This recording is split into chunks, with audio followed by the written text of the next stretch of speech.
आप जानते ही होंगे कि फ़लस्तीन और इज़राइल का बहुत बड़ा झगड़ा हो गया है और ये झगड़ा हुआ है, लड़ाई हुई है हमास की वजह से।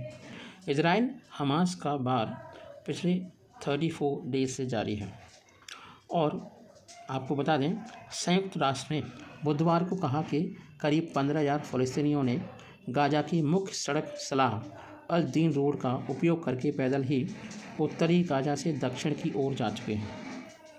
इजराइल हमास जंग का आज 34वां दिन है।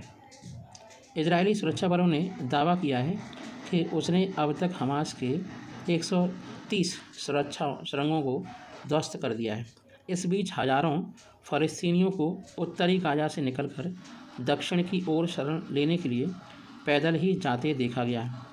ये लोग हाथों में सफ़ेद झंडे लहराते हुए शरण की तलाश में दक्षिण गाज़ा की ओर बढ़ रहे थे। हालांकि दक्षिणी गाज़ा में भी अब हालात सामान्य नहीं रह गए हैं, क्योंकि इजरायली सुरक्षा बलों ने पूरे क्षेत्र को हवाई हमलों से घेर लिया है। और आपको बताएं, इजराइल ने दिखाई नरमी। संयुक्त राष्ट्र ने बुधवार को कहा कि 15,000 फ़लस्तीनियों को गाज़ा की मुख्य सड़क से पैदल जाने दीजिए। तो यह सोमवार को अनुमति है ना, अनुमानित आंकड़े से 3 गुना है। सोमवार को 5,000 लोग गए थे।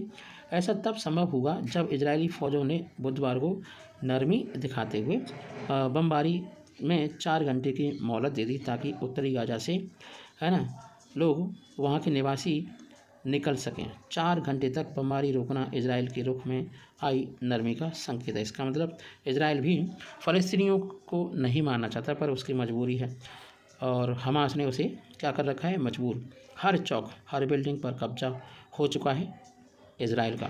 अल जज़ीरा की एक रिपोर्ट में कहा गया है कि चल रहे सैन्य अभियान के लिए जानकारी प्राप्त करना मुश्किल है, लेकिन गाज़ा के स्थानीय निवासियों का कहना है कि अब इजरायली सैनिकों ने सभी इमारतों और चौकियों पर कब्जा कर लिया है।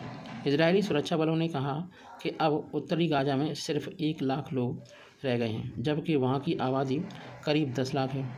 इजरायली सेना ने कहा कि उत्तरी गाज़ा में अब हमास के बुनियादी ढांचे ध्वस्त हो चुके हैं और उस पर शिकंजा भी कसा जा चुका है।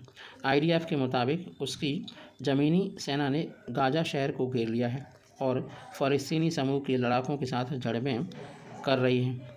उधर फ़लस्तीनियों का कहना है कि गाज़ा पट्टी पर कोई भी कोना अब इजरायली बमबारी से सुरक्षित नहीं रह गया है। इन हमलों की वजह से गाज़ा के 23 लाख निवासियों में से 70% से ज़्यादा लोग विस्थापित हो चुके हैं। बहुत ही दुखद खबर है। वे अब शरणार्थी शिविरों में रहने को मजबूर हो गए, जहां खाने पीने को से लेकर दवाई बिजली का घोर अभाव है। टेंट टू टेंट ही होता है, घर घर होता है। गाज़ा के स्वास्थ्य मंत्रालय के अनुसार इजराइल की लगातार बमबारी में अब तक 10,569 से ज़्यादा लोग मारे गए हैं और लगभग 4,500 तो बच्चे ही हैं। इजराइल का बदला है ना बहुत ही घातक साबित हुआ है और इजराइल ने थोड़ी सी अपनी स्ट्रेटेजी में चेंज किया है। इजराइल के प्रधानमंत्री बेंजामिन नेतन्याहू कहते रहे हैं कि वह तब तक गाज़ा पट्टी पर है ना सीज फायर नहीं करेंगे जब तक हमास सभी बंधकों को रिहा नहीं कर देता।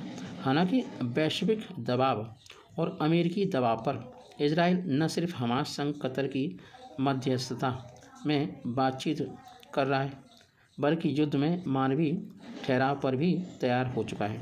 इसी क्रम में बुधवार को 4 घंटे की मोहलत दी गई, ताकि फ़लस्तीनी नागरिक उत्तरी गाज़ा पट्टी से सुरक्षित निकल सकें।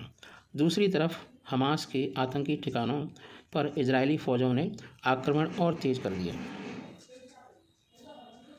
जय